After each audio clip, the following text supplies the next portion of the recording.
We're recording. Okay, so the book of Esther, usually this is what people talk about. The book of Esther, this story is about a Jewish maiden who becomes the queen of Persia, and then a villain plots an attack to destroy the Jews, which are her people. And in the end, this villain's plot is stopped by a hero, which is her, a brave maiden who risks her life to save her people. And I am not going to say that I don't get inspired by Esther. I do. I think she's wonderful. But even though we're reading the book of Esther, I'm not focusing completely on Esther. So I want to say that this book is 100 years after the Babylon exile of the Israelites from their land. And some of the Jews returned to Jerusalem after that. But this Jewish community did not, and they remained where they ended up during the exile, which was, I think, Susa is what it was called. But this king had a lot of provinces, had a lot of land. So he was pretty important. So I'm going to go ahead and start. And like I said, I'm going to give an overview of the whole book. It's 10 chapters. We're not reading all of that. We're really focusing on the beginning. So I'll start, and I'm reading the Christian Standard Bible. So if you have a Bible in front of you and it sounds a little different, it probably is. They're all a little bit different in how they're worded, but all the same, points. Okay, this says Vashti angers the king. All right, and this is one of those ones where I'm probably going to butcher names. These events took place during the days of Ahasuerus, who ruled 127 provinces from India to Kush. In those days, King Ahasuerus, something popped up here. Don't want that. All right. Okay, sorry. In those days, King Ahasuerus reigned from his royal throne in the fortress of Susa. He held a feast, and in the 3rd year of his reign, for all of his officials and staff, the army of Persia, somebody's here, Kelsey. Hello, sorry about that. Hello, Kelsey. Okay, Kelsey, so we are reading the book of Esther, but I told them to give you a backstory.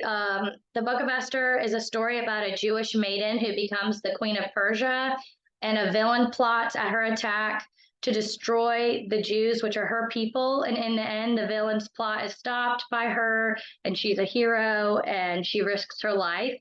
And it's really, really awesome. She's really brave and heroic, and it's, she's a strong woman in the Bible, but I'm not focusing on her as much as people normally do with this, because I have kind of a message God was given to me, and I don't know who it's for. I think a little bit for me, but I think for somebody else too, so we'll see. But I started reading in chapter 1 of Esther. So the king held a feast in the 3rd year of his reign, and all of his officials and staff, the army of Persia and Media and the nobles and the officials from these provinces, he displayed the glorious wealth of his kingdom and the magnificent splendor of his greatness for a total of 180 days. 180 days, y'all. 6 months of partying, okay? There was a lot of partying going on. That sounds like a lot to me, so he must have been loaded. At the end of this time, the king held a week-long banquet, and then a banquet for a week long, in the garden courtyard of the royal palace for all the people, for the greatest to the least, who were present in the fortress of Susa. White and blue linen hangings, which were representative of like super royalty, and it says were fastened with fine and purple linen cords. And I actually heard that purple was meant for royalty because it was a harder stain to get and find, and it cost more money. And I had no idea that that's why purple represented royalty way back when. So I thought that was kind of cool. Gold, silver couches were arranged on a mosaic pavement, like all the big stuff. I don't know what gold and silver couches feel like. That probably wasn't comfortable. Drinks were served in an array of gold goblets. So people were getting drunk, getting tipsy. The king was drinking according to the royal decree. There are no restrictions. The king had ordered every wine steward in his household to serve whatever each person wanted. I hear someone. Queen Vashti, which was his wife, also gave a feast for the women of King Ahasuerus' palace. On the seventh day, when the king was feeling good from the wine, he was drunk as a skunk. It says on the seventh day, okay. Ahasuerus commanded Mehuman, Biztha, Harbona, Bigtha, Abithitha, Sethar, and Carcass, the 7 eunuchs who personally served him, to bring Queen Vashti before him with her royal crown. He wanted to show off her beauty to the people and the officials because she was very beautiful. But Queen Vashti refused to come to the king's command that was delivered by the eunuchs. And the king became furious and was angered, and anger burned within him. So what's really important is to know all that, but then the next part. So remember, he's drunk, but he's angry. It says the king's decree. The king consulted the wise men who understood the times, for it was his normal procedure to confer with experts in law and justice. The most trusted ones were Kashirna, Sethar, Admatha, Tarshish, Muris, and Marsana, and Munukan. Okay, guys. These were not made for me. They were given the 7 officials of Persia and Media who had personal access to the king and occupied the highest positions in the kingdom. The king asked, according to the law, what should be done with Queen Vashti, since she refused to obey King Ahasuerus' command that was delivered by the eunuchs. So long story short, Queen Vashti was exiled because she did not listen to King Ahasuerus, her husband. Some say that it could be because he wanted her to only come naked with just her crown.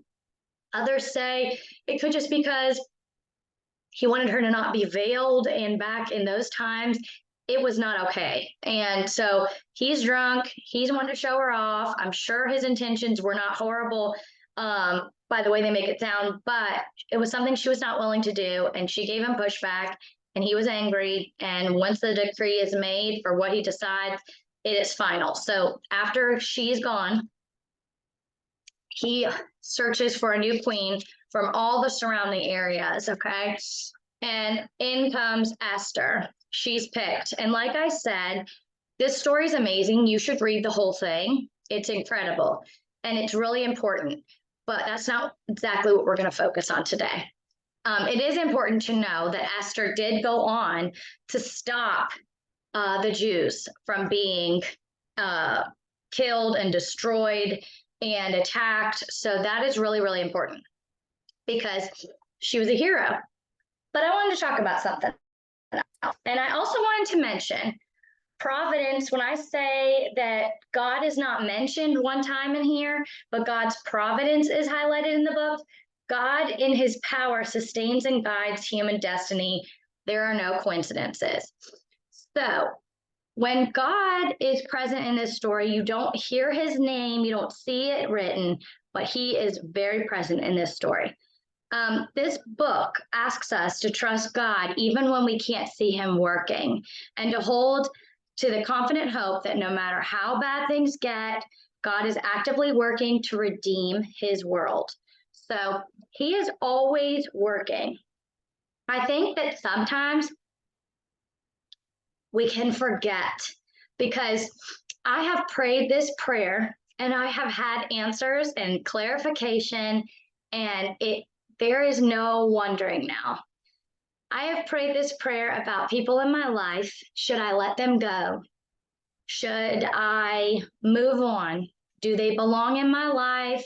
Are we good in each other's lives? You know, that kind of a prayer. Like, if they are not for you, if this is not for you, and if them being in my life is not a part of the will you have for me in this world, then please remove them.